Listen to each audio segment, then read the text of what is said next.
We're coming to you with breaking news tonight. Apparently, pretty much everyone has fucked up views about money. In fact, 77% of Americans say that they feel anxious about their financial situations. But also breaking, Rich Bitch Finance has found a solution for you. Now back to your regularly scheduled programming.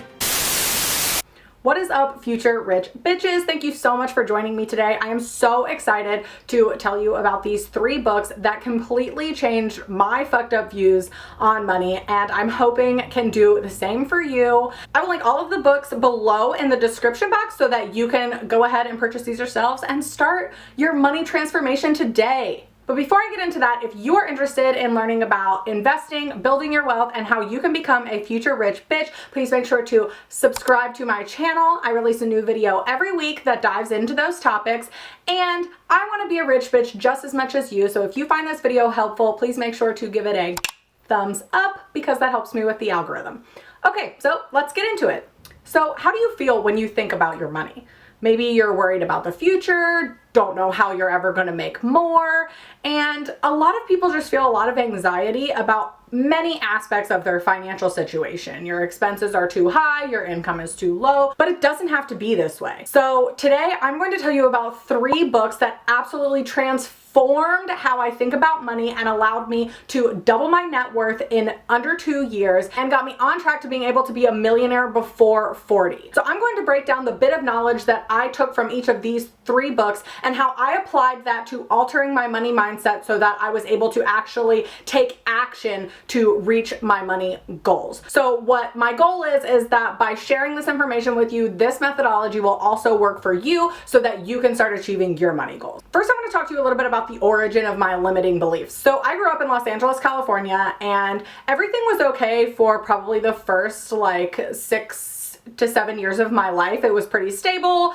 and then the next 4 years were a complete roller coaster. We had no money. We spent time living with family members in hotels, moved multiple times. So it was just a lot of chaos. So I developed this scarcity mindset where basically subconsciously I think that there just is not enough money in the world. So I need to do everything that I can to keep all of the money that I've already been able to get. So what this does is creates a lot of anxiety around your money. You think that you need to save money on absolutely everything you buy. Buying things that are not absolute necessities is a waste of money and you should feel guilty about it. So these are the thoughts I was plagued by when I graduated college and really started taking on all of my life expenses myself. And I was miserable all the time. So I decided, I don't want to feel miserable about spending money on anything for the rest of my life. Like, this is no way to live. So I started trying to dive into any sort of reading materials on money, podcasts. I've literally watched every documentary on money ever made. So I was just going to consume as much knowledge about money as I possibly could so that I could figure out how to break this terrible habit of feeling constantly negative about money. So the first book that really started to shift my mindset was The War of Art by Steven Pressfield. So this book focuses on creative endeavors, but its lessons can be used in all aspects of life. So the main thing that I took from this and shifting my mindset was how to break down the difference between the life we see in our heads and dream of for ourselves versus the life that we're actually living now. And it talks a lot about, the fear and the resistance that we feel about having to give up certain things or take action that will lead us to that dream life. So we just spend a lot of time thinking about it instead of actually trying to get there. So how this applied to me with money was that I started admitting to myself what my actual money goals were. So I was always fearful. I think especially as a woman, I feared being too expressive about how much I liked money, how much of it I wanted, how ambitious I was. I always felt like I should lower my standards in those realms, or at least what I projected to others. And so once I really started admitting to myself that, like, I want to be a millionaire, I want to go spend hundreds of dollars on dinner in one evening and walk out of that restaurant and not even think about how much the bill was. I want to spend $10,000 traveling around Europe for 2 weeks and not think about any of the money that I spent there. and this is the life that I want to live. So I started admitting this to myself, that I want to be a millionaire, I like money, and I want money. And then that really helped me kind of get over that first hurdle of, I'm not going to get it if I don't admit to myself that I want it. So I started being honest about what my actual goals were with my money. And I just want to point out too that this feeling of like, if you strive for more, that means you're not grateful for what you have, or if you become a millionaire, that means that you're taking from people who are less fortunate than you, is complete bullshit. And specifically because money is power, and quite frankly, women don't have enough of it. So if you're out there, women, and thinking that you shouldn't have these feelings and like money, you are wrong. And that's because the more money that you have, the more you can help other women. You can buy products from women-owned businesses, you can invest in women-owned businesses, you can support and donate to candidates who are going to further women's missions. You can do all sorts of stuff when you have more money. So this notion that by you wanting to make more money, you are taking from those less fortunate is just simply not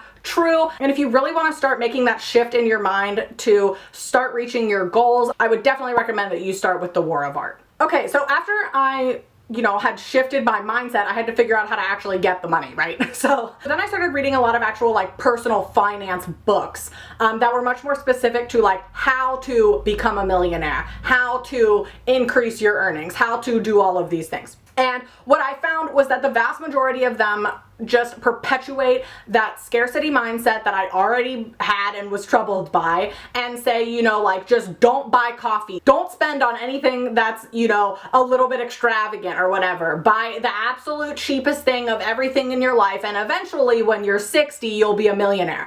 And I would get like a quarter of the way through these books and just think like, I'm never gonna stick to this plan. And it's a lot like working out, right? Like, you're never gonna get your dream body by trying to stick to a plan that you hate, because you're gonna quit. So finance is the same thing. Like, if you're reading these personal finance books and they're not resonating with you, and you're thinking like, I would hate doing that, this is stupid, I don't want to do that, then that's not your method. So finally, I found the book, I Will Teach You to Be Rich by Ramit Sethi, and his methodology was spot on for me. And what he preaches is that you should figure out what you really want in life and spend extravagantly in those areas.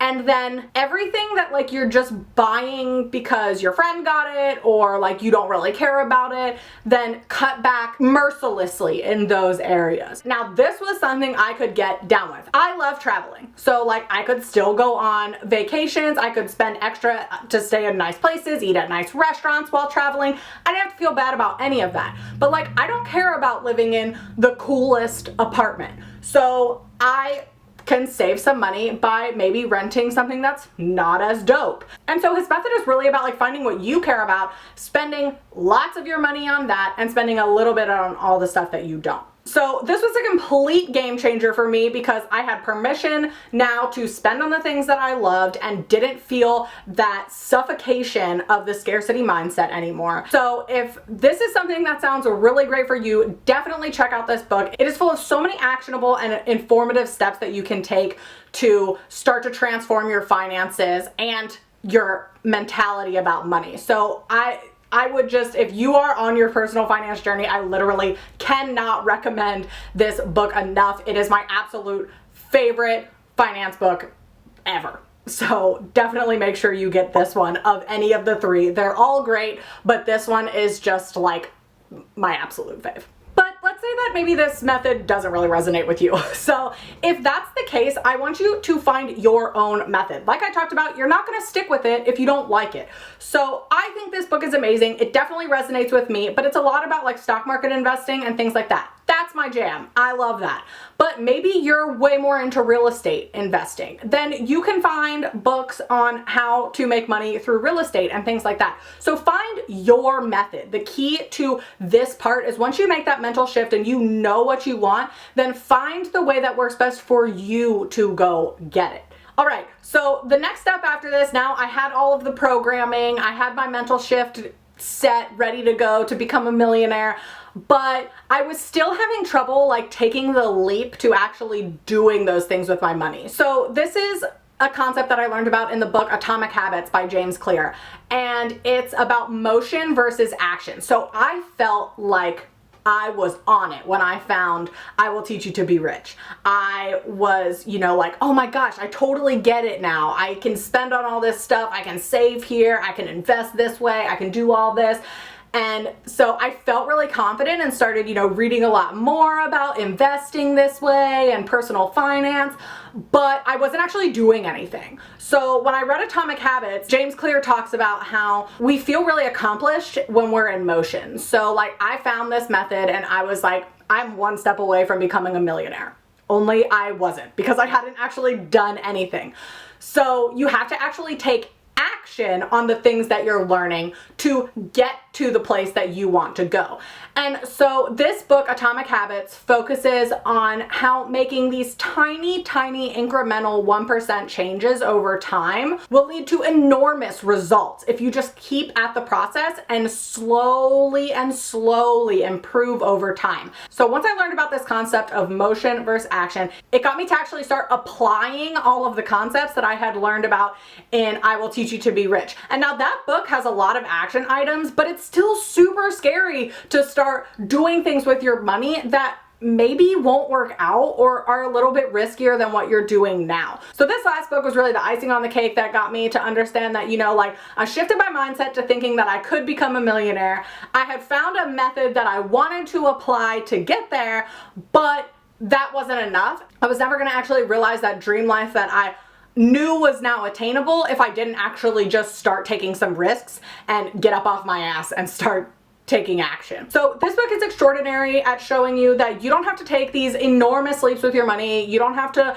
invest $20,000 tomorrow to get rich. You can start investing $20 a month, and then you can increase that to $50 a month, and blah, blah, blah. And as you start to get more comfortable and gain more knowledge and become more confident and get closer to your goal, you can start accelerating your path to getting there. So if you're plagued by negative feelings about your money, always stressed about it, always anxious, and just scared that you're going to lose any money that you've already got in your bank account, I would highly recommend you try reading all 3 of these books. They were instrumental in shifting my mindset toward my money and then actually giving me steps that I could apply to make the changes that led me to be able to double my net worth in under 2 years and put me on track to become a millionaire before 40. Again, all of these books are linked below in the description box for you. I really hope that these help you out. If they do, let me know how and what they changed about you in the comments below. I would love to hear about your finance journey.